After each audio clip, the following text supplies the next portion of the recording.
But why do you manage to understand so well and perfectly what needs to go in Dragon Ball, and you manage to fuck it over in what it needs to be on Tekken? Because this is the difference between those two games. The more I'm talking about this, the more I'm flaming myself. It's incredible. This is more about the packaging of the two. If you can do a perfect packed product, why you cannot do it on both sides? Hello there, I'm Dejan, and welcome to a new video. So Sparking Zero is out. You might have noticed if you pop in the stream yesterday. I've been playing the game for basically the full day, the full length of yesterday. And I'm already here to, well, talk a bit about it and talk a bit about Bandai as well. And the real kind of duality Bandai is living now, being for the little chunk of people that is in the fighting game community and playing Dragon Ball as well, kind of mixed, the kind of mixed feelings that is making feeling us in this moment. But let's focus on Sparking Zero first. So the first impression of Sparking Zero is just insane. The grade is so much worth the money, let me be clear. And it's not someone that never played a Tenkaichi game in the past and everything. Tenkaichi games are probably still in the top 5 games with most hours in my gaming career. So yeah, I kind of know what I'm talking about, and this is exactly a Tenkaichi game. Like, all in. Like, if you watch the stream and everything, you notice that in the tutorial, the first moment I start to move around the character, in the first tutorial when you plug in the game, I was already doing the combos and everything because it's exactly as it used to be. They insert now standard control and they remapped all the controls to make it a bit more accessible, so I'm pretty sure it's gonna have a very nice and fresh feeling for people that played it it's gonna play it for the first time. But the game is good, and most important, the game is a full package. What do I mean with this? So far I only played the Goku story, but there are like, I don't know how many other characters episodes. It looked like there were like almost 10 of them. Obviously Goku is gonna be the thickest and the longest, but it lasts like for a whopping 4 hours. Okay, I had a couple of losses, but nothing major. I never got stuck. And the game, just the story, went ongoing for almost 4 hours just for Goku. That's a lot of material. And then I still have to do all the side path, all the different choices that you can get, which is not many, but I saw that like you encounter like 3-4 different choices that you can pick. And there are as well, I noticed, battle scenario that you can end in a different way to get a different outcome in the story. Like, survive this battle, but then you beat the guy. In that case, you get a different outcome for the story. So that's very good as well. And obviously the game now is an online compartment with a ranked battle. Obviously it's not gonna be the best ranked experience because the game is very unbalanced. And before anyone says something, I saw people saying, oh, this game should be balanced better, the balancing is shit. I saw someone, I know that for most of you might sound crazy, but I saw some people saying this, and I was like guys, the developers literally said during the development that this game will not be balanced, because that's how Tenkaichi is. It represents the real fighting level, the real power level of the characters. So that's what it's going to be, that's what it is, and it's great, full stop. It's just good. And as well, you have obviously training modes and you have Dragon Shadow desires to grab special items, probably stronger items, and you have a shop to buy where you can buy characters, which I noticed you can unlock in the story as well, but if you don't want to unlock them, you can just buy them, which is a very great thing. You can buy abilities, probably you cannot use them in ranked, but you can use probably in random battles, which is fun as well. All stuff that no one would have expected to be there, but they put into the package anyway. It's so good. It's just so good, guys. It's insane. And on top of all of this, the mode where I will do this mode will take just a separate video all on its own, is the custom episodes or the custom battles. I don't remember how it's called. I think it's the custom battles. But basically, you can create your own battle, okay, like a Dragon Ball episode. But just to be clear, there is a full editor. You can do intros, cutscene, like the same in-story cutscene that you see. And then you can do outros if you win, outros if you lose. I spent hours messing around with editors, and you have so many choice because they put in the editor every single dialogue that there is in the script. So you have a lot of dialogues to pick from, and you can change the subject of the dialogue, you can change the item they're talking about. All of these are interchangeable. Everything is preset. It's like the Dark Souls, the Elden Ring messages, just like 10 times exponential options. You can do so much. Obviously they cannot give you open text because we are all humans and we know that the first thing we are gonna write is penis. So that's not gonna happen. But that's so good. That mode is insane. And here is where we're gonna move into the second topic of the video. Here is where we're gonna talk about this Bandai duality. Now, to reconnect to Tekken. Tekken is now in its darkest moment since Tekken Tag 2. Full stop. That is because of a perfect storm that Bandai managed to create, and the cherry on the cake now with the disqualification of the Chinese athlete. Now everything is roasting Bandai, the game is getting review bombed, and probably the release of Sparking Zero is actually giving a breath of fresh air to Tekken. But I want to just express one thing on the packaging of these two products. Because you see, like, Tekken 8 came out saying that it's gonna have a way more content compared to Tekken 7, because Tekken 7 did not have anything. They added the Tekken bowling that no one likes after a while, but that was it. But then there is one particularity with Tekken 8. All the game modes that they added, they are kind of one and done. They are one-shot use things that you don't catch, that you don't use anymore. Okay? The story mode is great, you do it once, and that's it. You might play it again if they release the DLC of the story, but then you discover that the DLC of the story is a demo, so you don't care anymore. The arcade quest, great to introduce players. That was a very nice addition, but again, one-shot thing that no one has ever used. Again, not much utility for it. The episodes battles, same thing.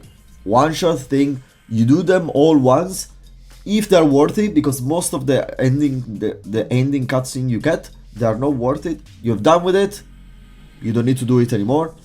That's it.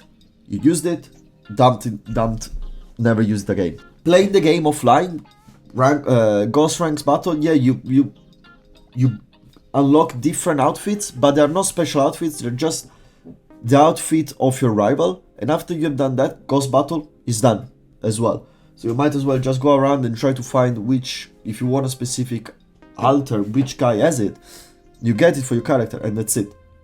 You have no interest in unlocking them.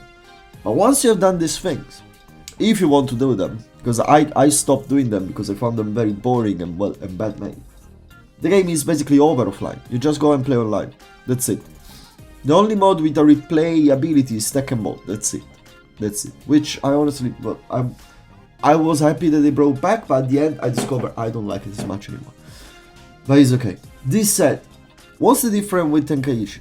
Well, Tenkaichi has an online mode as well. Tenkaichi is a story mode. It's a story mode that lasts way more than the Tekken one. And it's obviously for obvious reason. It's a different style, there are no cutscenes, it's way cheaper to make a story like this, and you can make a way wider story and plot. But if that's the case, why don't explore something like this? So you can actually put, at least for the episode characters, so you can actually put some hours into completing them, and you have something that is a funny cameo at the end. For all the characters that are not in the main story. That's something I've been asking for so long.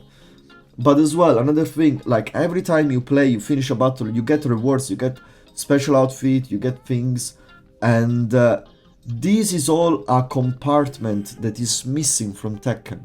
Because again, Tekken 8 was supposed to have way more offline components, but at the end of the day, once you use them, you take them away. You just have the online battle.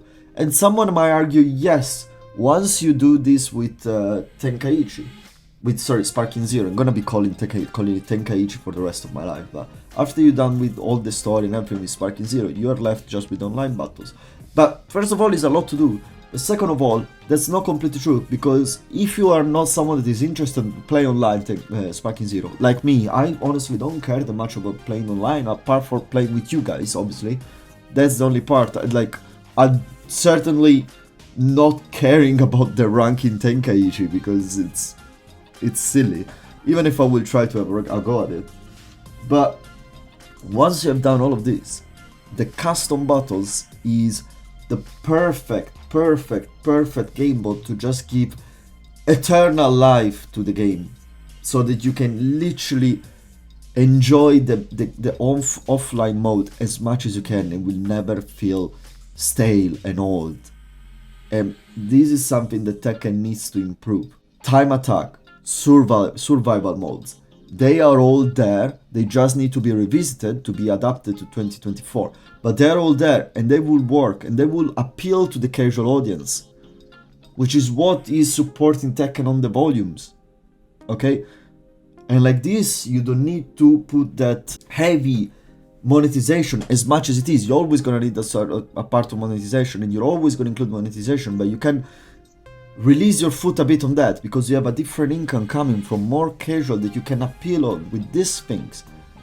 Okay? When I was a kid, I didn't want to play with my cousins and the other people that knew how to play the game because I was a kid. They were stronger than me. But if you get and I prefer to play CPU, I prefer to see how many I can beat in survival battle. I prefer to see what time I can do in time attack mode. You know, you have an SSD now. Do time attack mode with no loading screen. 10 matches back to back, like the crows in the demo story that you put with ID. They just change in the same battle. And see, you have the new vibe of time attack, and you have people speed running for it online. And that would be great. Survival, same thing. Do waves of enemies with a boss, even just as a normal battle, and then you change and you go to the next stage until you get to the end where you can even put Azazel, and that's more fluff. And don't tell me it's gonna be that expensive because everything is there already. You have done it in the story mode. Just gives us access to this thing, gives us this illusion that there is more. Team battle, why is not in the game team battle? It's like, it really looks like that Bandai managed to release an empty game on one side. It is just heavy on monetization, and then they release a perfect packed product. And this doesn't want to be like Dragon Ball has everything and Tekken should have the things that Dragon Ball has. No, they're two different entities. But why do you manage to understand so well and perfectly what needs to go in Dragon Ball, and you manage to fuck it over in what it needs to be on Tekken? Because this is the difference between those two games. The more I'm talking about this, the more I'm flaming myself. It's incredible. There is so much difference in those two games. And it's incredible that they come from the same producer, from the same people that puts the stamp and say, yes, go on with this. It's like they don't see the difference. Monetization, which is gonna change, but I don't think it's never gonna get to the Tekken level. But the smart thing, monetization, what do you do with Dragon Ball? You monetize almost nothing, you give a full package. You're gonna go heavy on characters, obviously, because it's everyone's fan favorite. You can do leverage on it, which is smart. What do you put as well as sellable? The original soundtrack that you can have in game. And it's expensive, it's 15 quid for the first, 15 pound, euros, bucks, quid, whatever you wanna call them, for the first pack. But I read the song and I was there, it's like, I want to buy this. Because it's a nice thing, it's smart. What do you do on Tekken? You release a skin game and then you sell for the things that you already had in the past. So it always looks, I don't understand how every day it passes. I really don't want to talk bad about Tekken anymore. I love the game. I started with this channel partially for the game. Thanks to the game. This has been the one that's like, oh, you know what, at the end I found the courage to say, you know, let's go online, let's share my passion. But bloody hell, Bandai, really don't. I'm almost complaining because Dragon Ball is too good, basically. It makes Tekken look bad, which is insane because they are not even two games that needs to be compared. I'm well aware of that. This is more about the packaging of the two. If you can do a perfect packed product, why you cannot do it on both sides? It's so simple. All your games always came out so well. Why did you have to screw up so badly with Tekken? Why? I really don't understand this. Thank you so much for watching, and please consider subscribing. I'll see you around, guys. Enjoy Sparking Zero. I'm gonna be playing Sparking Zero a bit more. I'm gonna take a bit of detox from Tekken, and we're still gonna be playing some Tekken anyway. And I have another video coming about the Tekken ranked experience. But yeah, thank you so much for stopping by, and I'll see you next time, guys. You've been awesome. I've been Dejan. Ciao.